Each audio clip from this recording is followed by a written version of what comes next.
Hello, I'm Christina, and I'm here with Martina, Hello. Hello, everybody.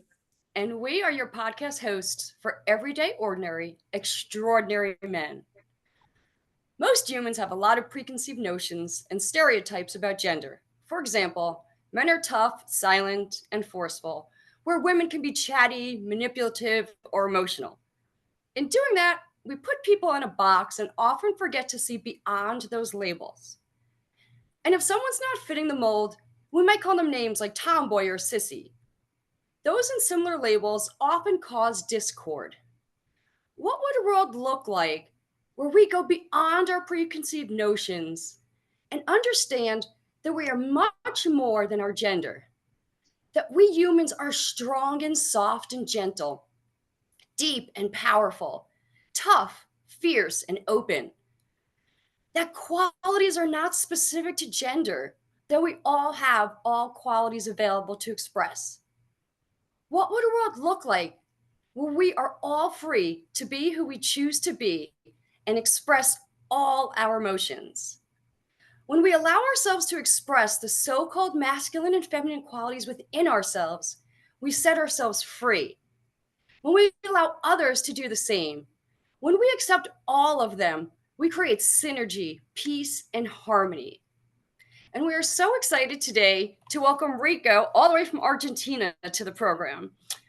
So, Rico, this is your opportunity to introduce yourself to our listeners. Anything you would like to share about yourself? Well, not much to say. I live in Argentina. I lived some time in Switzerland because our parents decided to move to Switzerland, where I made most part of my education.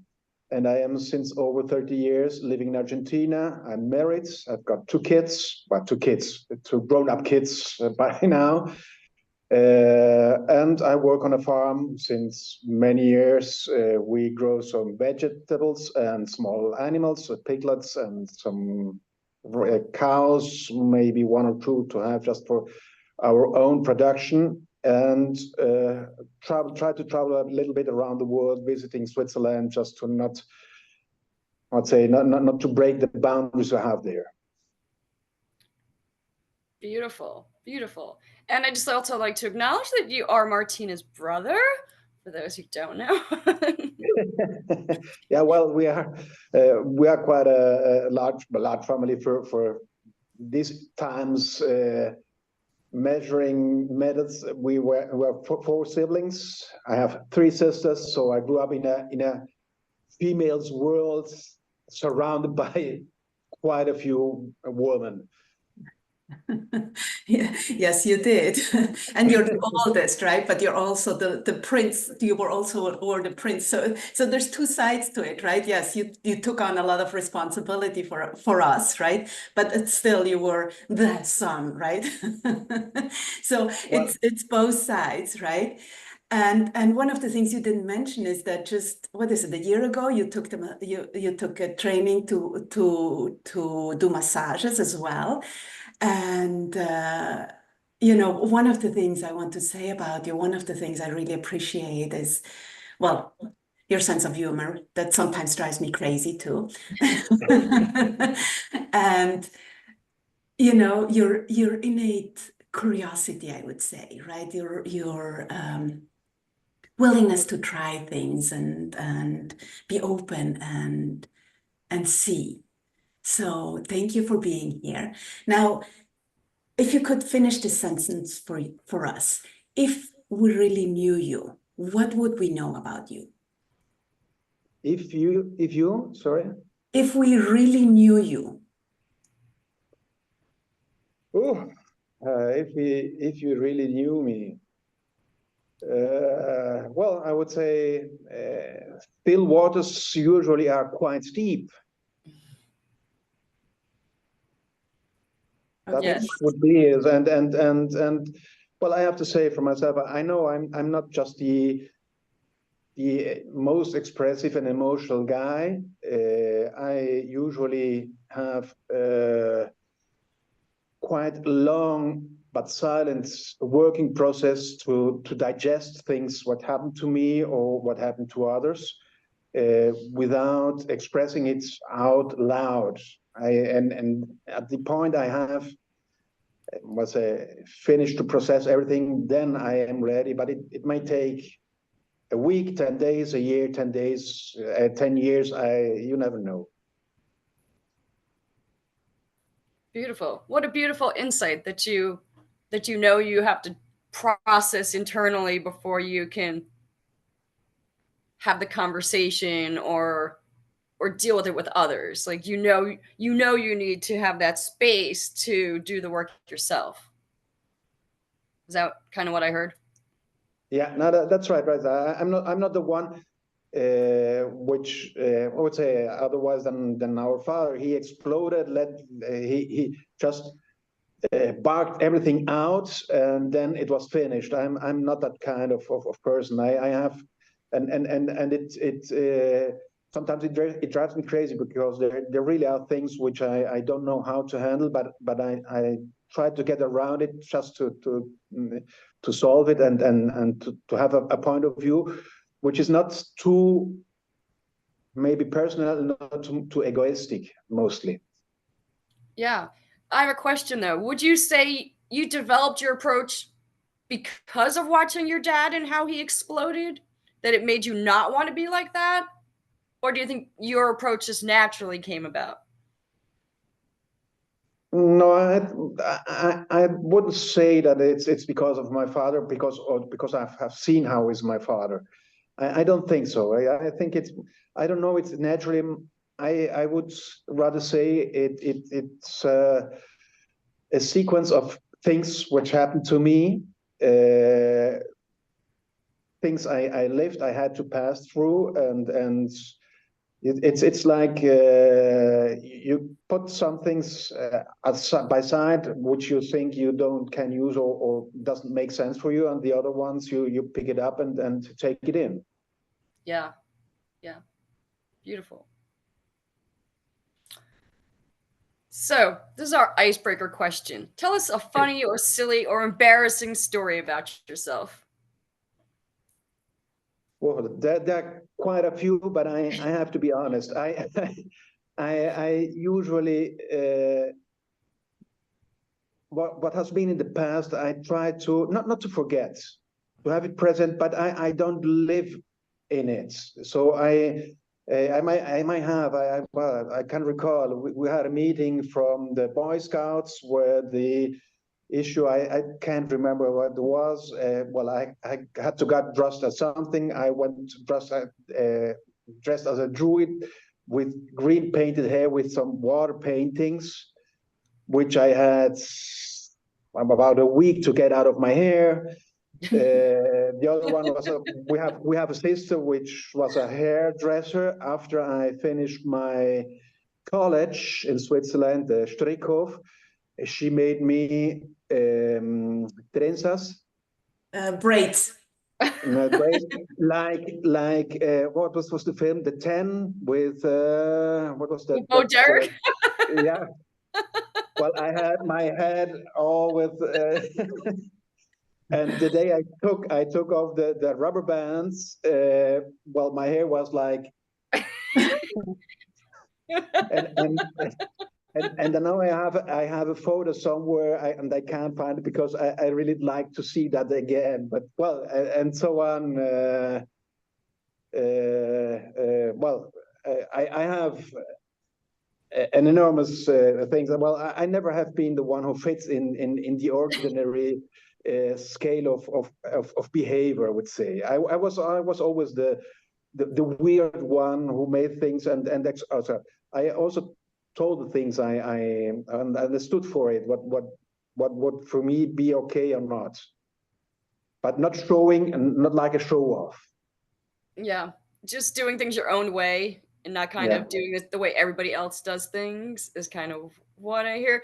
But I also love the theme in your funny stories is that you're driven by love, right? Like your love of your sister to like let her do what she needs to do to your hair because she just finished school and just participating in Boy Scouts full out. Like I'm just gonna paint my hair and go and be the best druid I could be. And so I love that. I love that you're just living life full on and participating, however silly it may look or appear to anybody else. So thank you for that, because not a lot of people do that. People are always worried about how they're going to be seen by the rest of the world, and I love that you don't really care. You're just like, I'm living my life. No, well, it's not that I care. I remember recently it was the last time, I think, last time or yeah, I think it was last time in Switzerland. I was walking along a fence, and because it's not always so spontaneous. I was walking along the fence and said, okay, what would be if I just let me fall into the fence and there's no, but there's people there with and well, just at one moment I did not, okay, just let try it, and well, it just pushed me back. It was silly, but it was gorgeous at the same time. Yeah, beautiful, beautiful. So Rico, what makes you come alive? Like, what are you passionate about? What do you love about your life? Everything. There is nothing special. What I say, there are highlight moments as everyone has, but just sometimes I think just the simple thing like to be able to get up at the morning, get out of bed. Well, I just lately was walking around, have a look at the sky, which is clear, see the stars at night. Life in itself, I think it's what drives me. And I think I consider myself as a lucky guy, because I really can work in what I really like to do. Otherwise, than many people which have to sit in an office or whatever. I really, for me, my work is not my work. It's just it's my life. Well, you always wanted that to work. You always wanted to be a farmer. When others wanted to be a firefighter or whatever, you picked that very, very early on, right? What I think is beautiful about what you're saying is just like, and you get to be outside, you get to see the sky, you get to see things grow, you get to be surrounded, if you choose to, by miracles, right? By the magic that life is, in a way. Yeah, well, not only that, I think everyone is able to do that, because even if you work in an office, you can get out, you can have a look at the sky at night, you can just not sit with friends, or not only sitting with friends and just have a look at the sky and see the stars. Sometimes I wonder if they also are able to appreciate it. That's what would be my question to that people, say, because we all are surrounded nearly by the same environments. Well, you may be on the other half of the world, but nature is all over. Just you have to open the eyes and look around, and not only nature, everything is around us. So if we would allow ourselves to open a little bit and look around, every minute, every second is a miracle. It's something wonderful. That's the keys to happiness right there, right? If you can open your eyes and appreciate what's around you in the moment, you'll always be happy in life. Should be that way, but well. Yeah. Well, it's a choice, right? It's a choice that we get to make. You know, we can choose to be the victim of our circumstances, or we can choose to look for all that's beautiful and nice out there. You know, it's always our choice, ultimately. Yeah, I'm not so sure about that, because we have a lot of, we have a lot of inputs. We are surrounded and hammered into our brain that, for example, marketing or sales is always about blonde people with blue eyes, skinny, and somewhere on a wonderful beach on holidays. And that's the reality of maybe 0.5% of the world population. if Well, it I is. was going to say it's probably more like a quarter or an eighth of the Yeah, world well, population. but if you grow in such an environment, if you grow up in such an environment, the goal you have is that, and Right. it requires someone to say, hey, just stop a moment, just take a break, look around, and there is something else. But well, today we are, or most of the youngsters are cell phone dependent or electronics dependent. To get them out of the world, so say, it's really hard, and there's not many people available and willing to help them to get out there. Yeah. It's the truth. Oh, that's a heavy conversation in and of itself. Technology dependent youth. Scary. I mean, in some ways it's making them ready for this technology world they're going to be living in, and in some ways it's frightening that they don't know how to disconnect from it.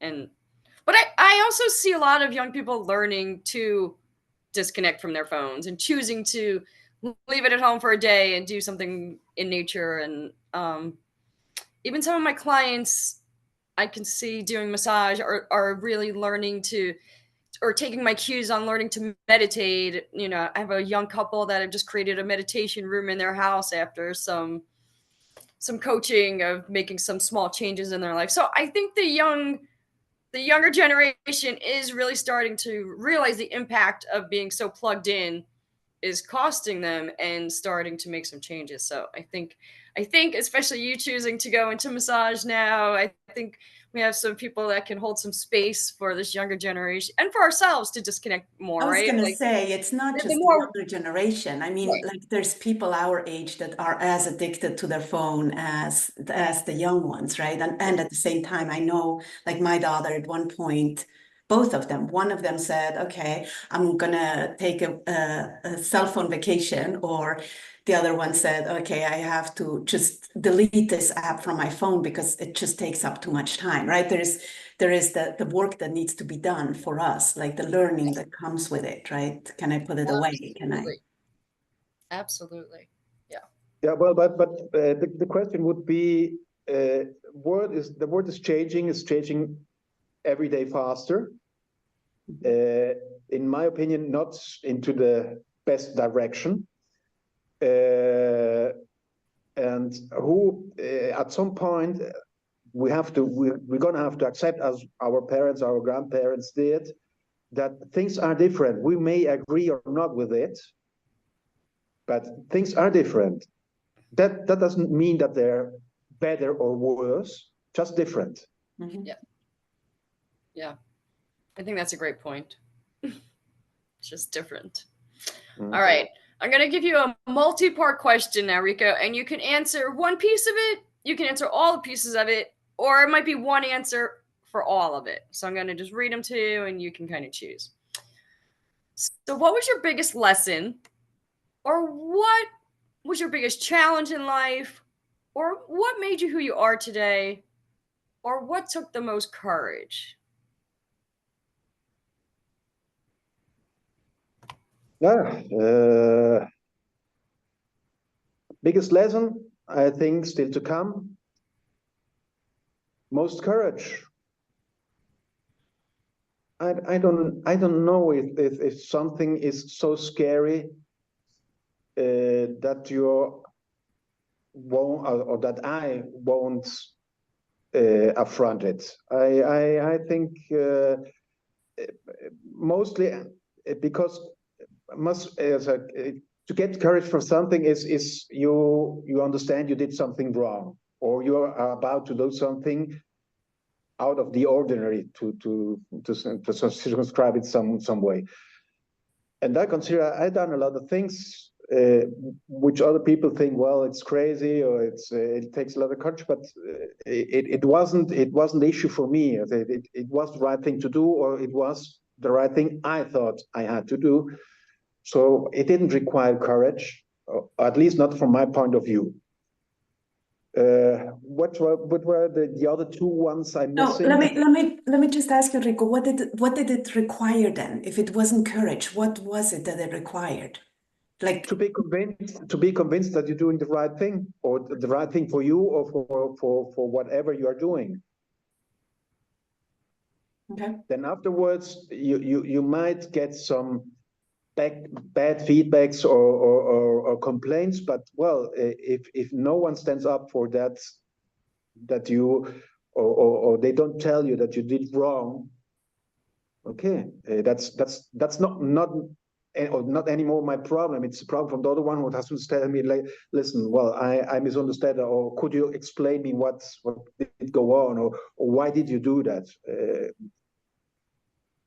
I think no one can take the blame for everything he did, just because the other understood it wrong or wasn't able to have your point of view too.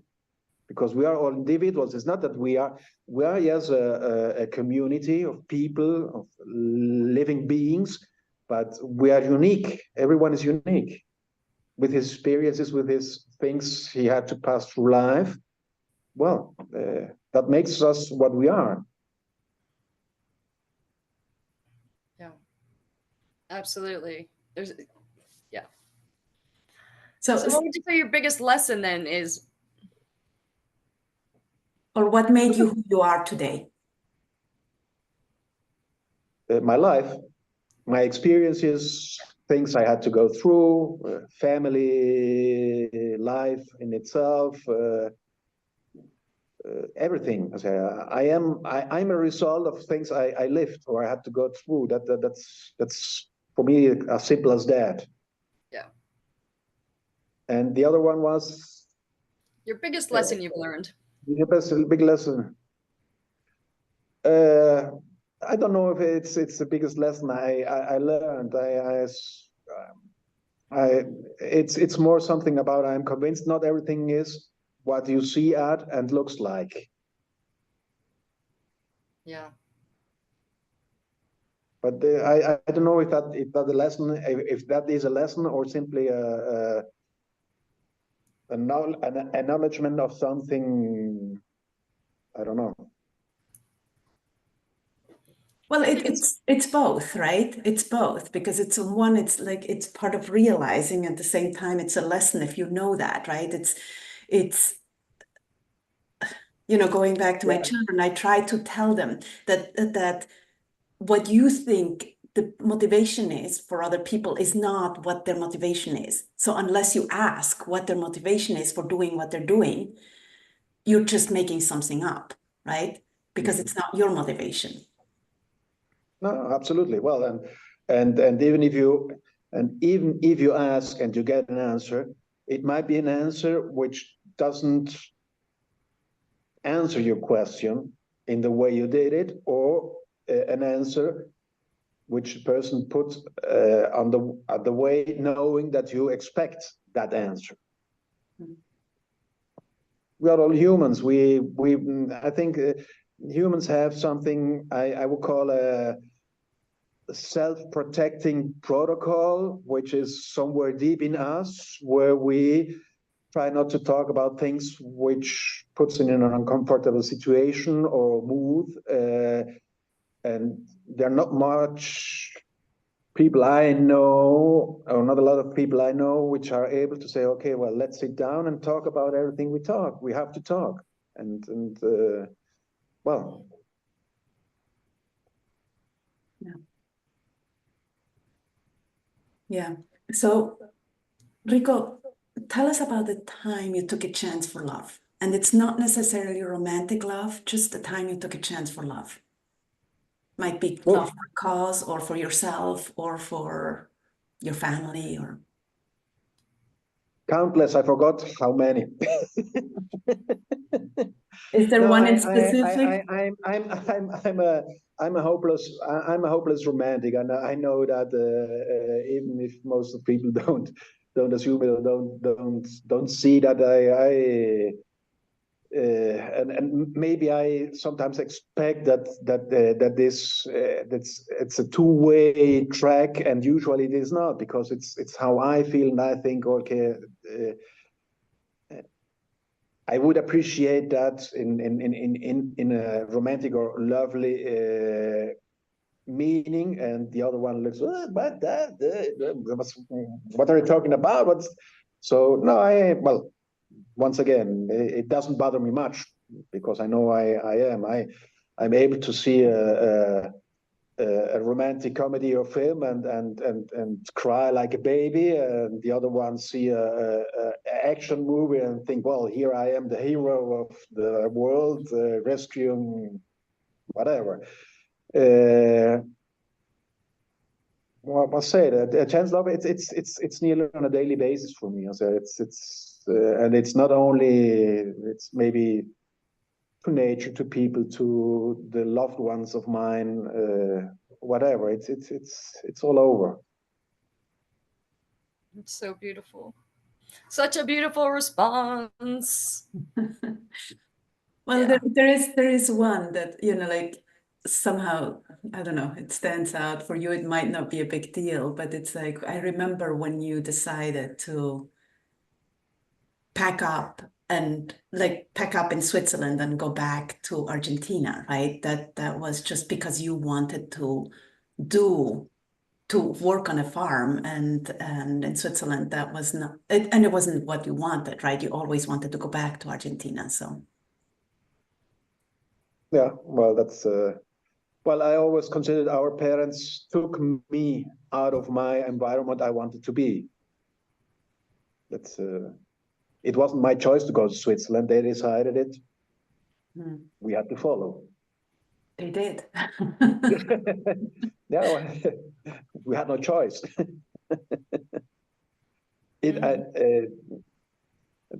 I don't consider it a mistake.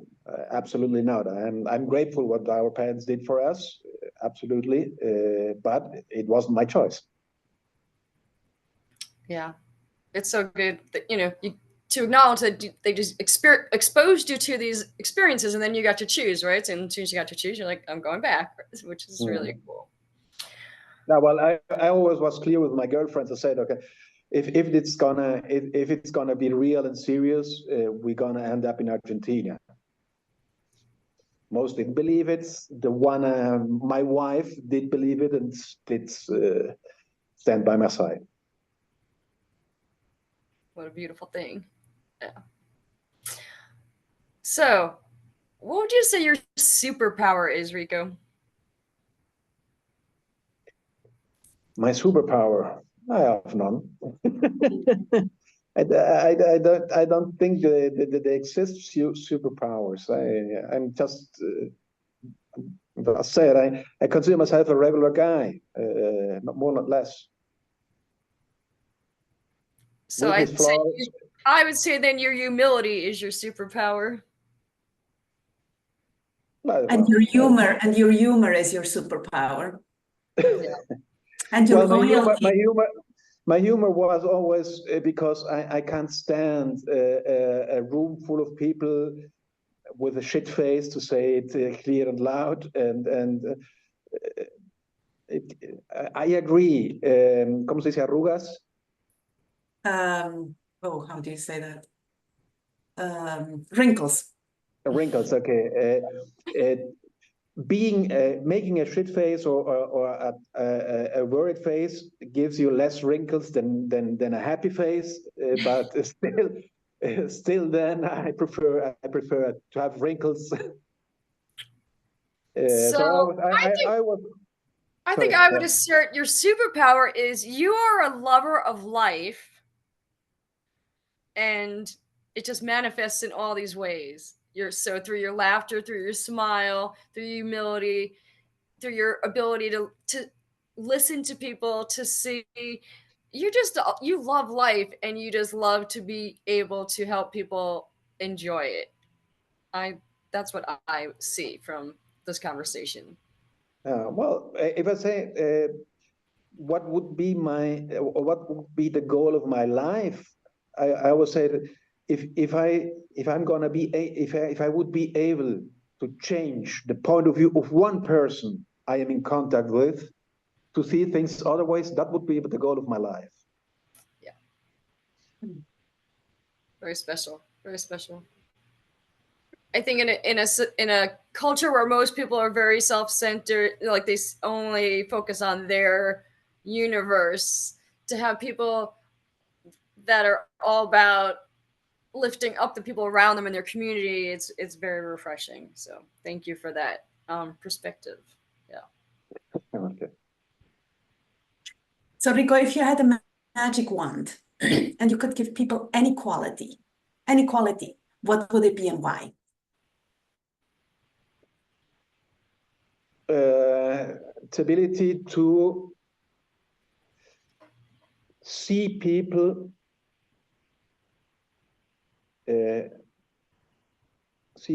in not from their perspective, or to understand their perspective without judging.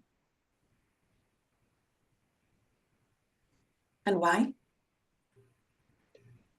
It would make the world a better place, easier to live, easier to go by. Then we won't need to discuss details of our lives, or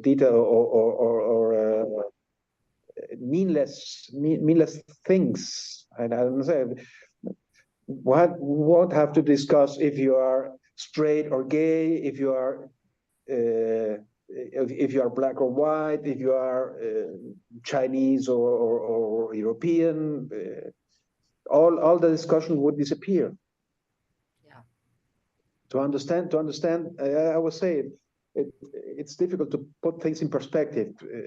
I always say when I have discussions with people in Argentina, what are you doing in Argentina? You could live in Switzerland. Say, well, yes, for sure I could, but the stability from Switzerland is a thing you have to put in perspective. Because sure, we have an inflation rate from about, it's about 4% monthly. Switzerland has tops 1.5 a year.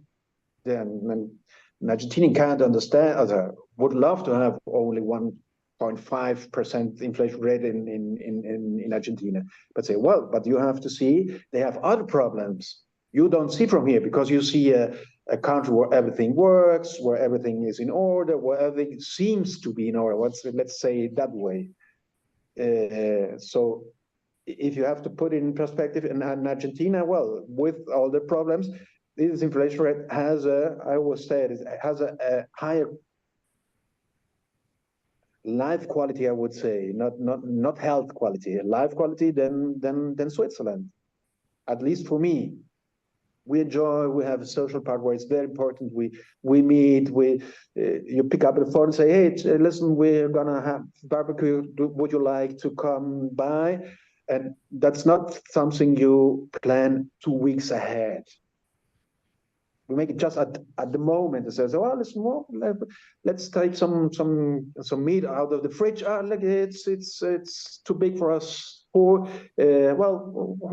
might be willing to come? I will just make some phone calls, see who comes. Maybe at the end you will have more people than the meat reaches for, but someone will bring another piece, and someone will something to drink, and then we join all together." And I think that's about the thing we've got here, and that's probably the thing I most miss in Switzerland. It's so beautiful. It's interesting because it goes back to what you were saying before about, we have these ideas of how something works from the outside because it looks a certain way, right? And it's not all that we make it out to be unless we just go and really find out and are curious about it, right? Rather than judging it by the cover in a way. Well, and ultimately, who cares about the statistics of if it's like a healthy life? It's ultimately if it's the life that makes you happy. And so what it has on paper is great, but if you live there and you don't have the experience that makes you happy, and you do in Argentina, then that's really all that matters, right? Yeah, well, I know a lot of people which would in Argentina, which would be really happy in Switzerland, but I also know Swiss guys would be happy in Argentina. So Yeah, exactly. Yeah. So, Rico, what are you most grateful for? life,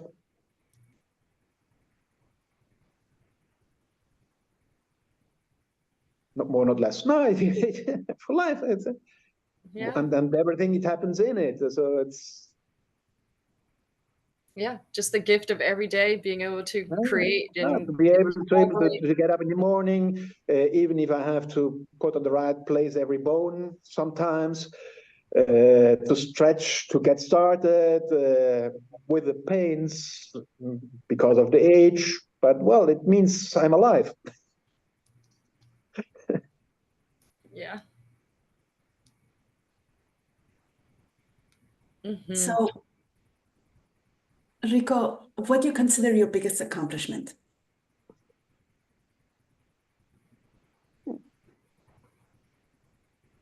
None from my perspective. I know. Well, if I'd say something as well, to have a nice family, even with our differences. It includes the whole family, not only my closest, my wife and my kids, with our disagreements, with our disappointments, but still to be able to have contact with them, to be in touch with them. I think that I really appreciate that, and then I would say if I go to Switzerland, I try to visit all my folks, okay, friends and family, and I try don't to miss anyone. And I think it's that's what yeah. Thank you.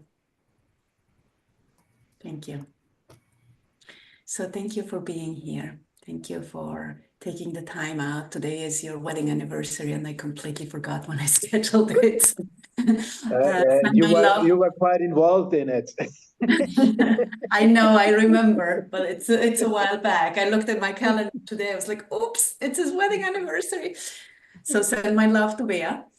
And for you out there, thank you for being here, for listening. If you love this, please leave us a review. Please share.